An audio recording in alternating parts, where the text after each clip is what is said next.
takk der yi xoolaat leen seen bopp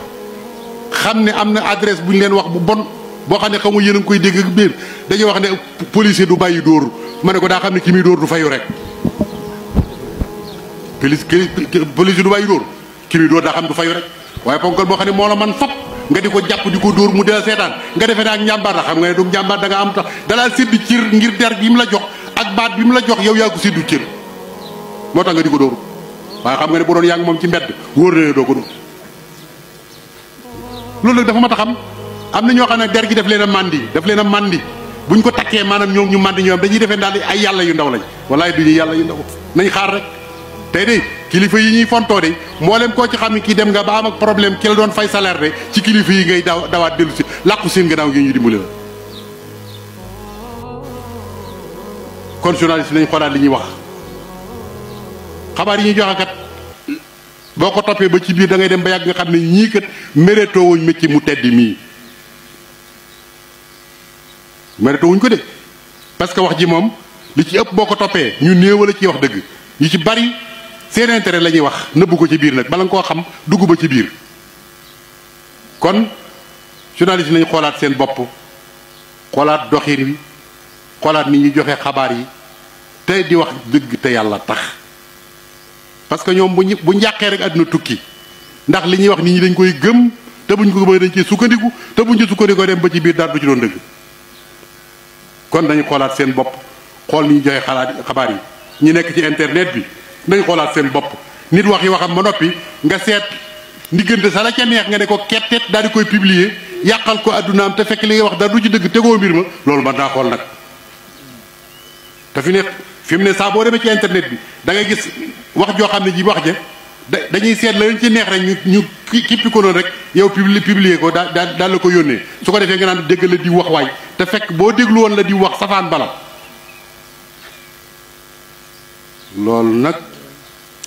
loolu nag lu mat a bàyyi mooy politiciens yi soo bëggee gis ab workat boo bëggee gis workat képp laa wor ak wor mi ngeen xam nit moom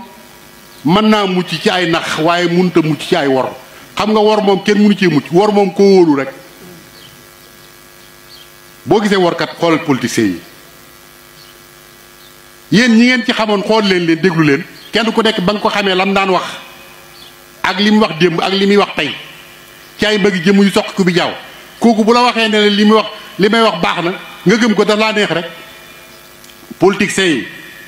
yéen a ngi bëgg a yàq Sénégal jikko yi ngeen di wane gone yi di ci teg bët suñ leen ci royee ba mu sotti Sénégal gépp a yàqu nit koo xam ne kii doo wax li ngay def doo def li ngay wax wax aw fen ak dara nga yemale day nekk ci biir mbooloo wax fa fen woo xam ne bu subaa balaa ngoon nga weddiwaat ko ci meneen mbooloo doo bàyyi xel ña nga waxaloon ci suba loolu ku man loolu bu la say njaboot royee boo lëgg gis biir yow sax da nga ci am problème kon politiciens yi xoolaat leen seen doxin wi ñaaw na lool te bon tey da ngeen defee nit ñi dañoo amul xel am nañuy xel dañ cee mënu dara waaye nit ki moom boo ko waxee mu dañ nga waxaat ko mu dañ nga waxaat ko mu dañ boo ko waxaatee bu ne waaw it dafa am kersa waaye xam ne day dañ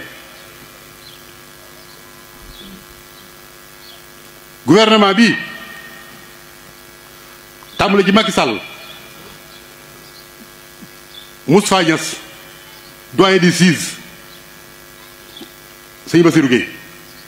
yéen ñett yi di am ngeen ay responsabilités yu rëy ci réew mi ndax àgg nañ ci fi mu ne politiciens yi yàq nañ politique ba xam ne lépp lu xewati lu ne yéen ñett lañ koy jiñ yéen war ngeen cee seetal seen bopp nag ba nga xam ne dañu xam ne li ñuy wax du dëgg ndax kat lii fi xewoon ba ki démb kat coow laa ngi ne cobbay waaye kenn ku nekk am na noo ko xalaate ku nekk nag xam nga jël la ciy dëgg sa yoon dajay nekk wala sa yoon mañ caa nekk rek waaye ñëpp xam dëgg gi gone yu ndaw yi sax xam nañ dëgg gi lii nag li muy jur baaxut li muy jur mooy da ngeen di àgg ci nag lépp lu ngeen yëkkateeti nit ñi contre ko te du ngeen ci man dara da ngeen dem ba wax dëgg sax dëgg gi bu ngeen ko waxee nit ñi weddi ko te du ngeen ko man dara da ngeen ko mën a régler parce que yéen a ko ji